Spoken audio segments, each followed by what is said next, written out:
Assalamualaikum warahmatullahi wabarakatuh. Bertemu lagi dengan Mukabar, pencinta tanaman hias dan buah-buahan. Di video kali ini Mukabar akan menjelaskan tentang alokasia atau di Indonesia dikenal dengan pohon talas.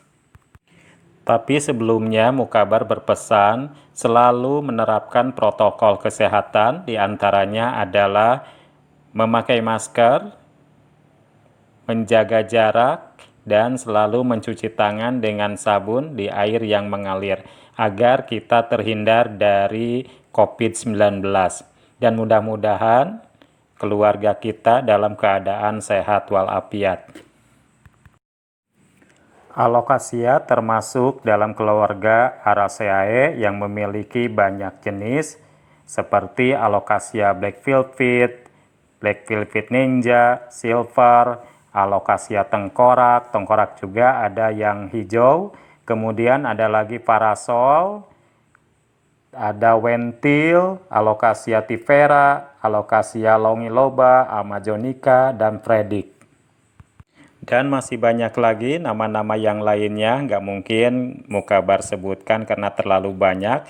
Alhamdulillah Indonesia merupakan negara agraris yang dianugerahi dengan flora yang begitu beraneka ragam.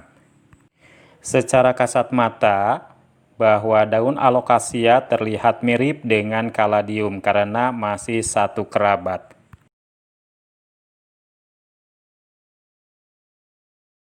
Alokasia adalah satu dari sekian banyak jenis tanaman hias yang populer beberapa waktu terakhir. Malahan harganya pun ini sangat tinggi sekali. Itu juga tergantung kepada jenis daripada alokasianya. Juga tergantung kepada besar kecilnya alokasia tersebut. Nah, habitat alokasia sendiri adalah daerah tropis dan subtropis yang ada di Asia, kemudian Oseania dan Amerika Selatan. Bisa dibilang tahun ini tahunnya alokasia karena banyak tanaman yang lagi ramai tapi alokasia yang lagi naik. Nah, sekarang juga banyak orang-orang mencari ke kebun-kebun dan ke hutan-hutan.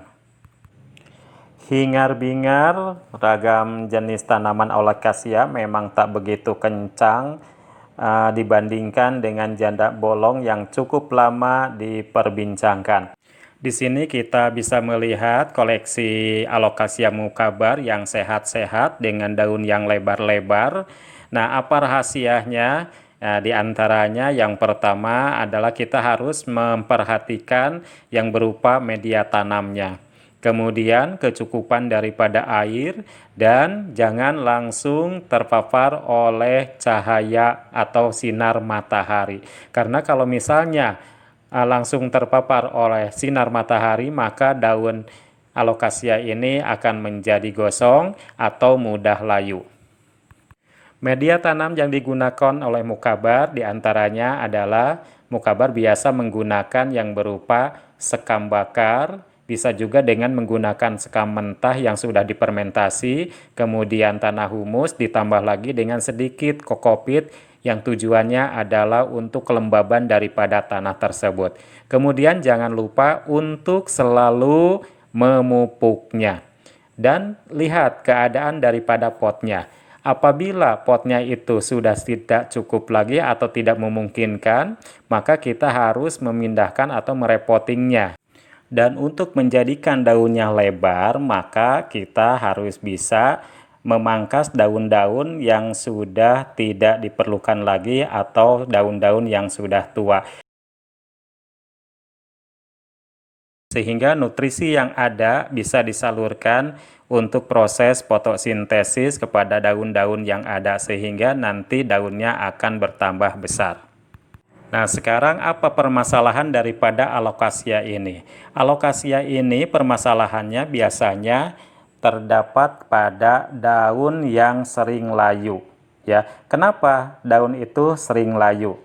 Biasanya yang pertama, alokasia terlalu sering disiram sehingga nanti media tanamnya menjadi basah dan akhirnya nanti akan menjadi busuk. Sebetulnya alokasia tidak memerlukan media yang basah tetapi media yang lembab. Yang keduanya, jarang disiram. Alokasia tidak boleh terlalu sering dan terlalu jarang disiram. Nah, berikut sejumlah tanda bahwa alokasia terlalu jarang disiram. Yang pertama, tanah menjadi kering. Yang kedua, tepi atau ujung daun biasanya berwarna coklat dan kuning. Nah, ini adalah akibat dari kekurangan air kronis yang mencapai ujung dedaunan sehingga daun alokasia ini menjadi layu atau menjadi kuning.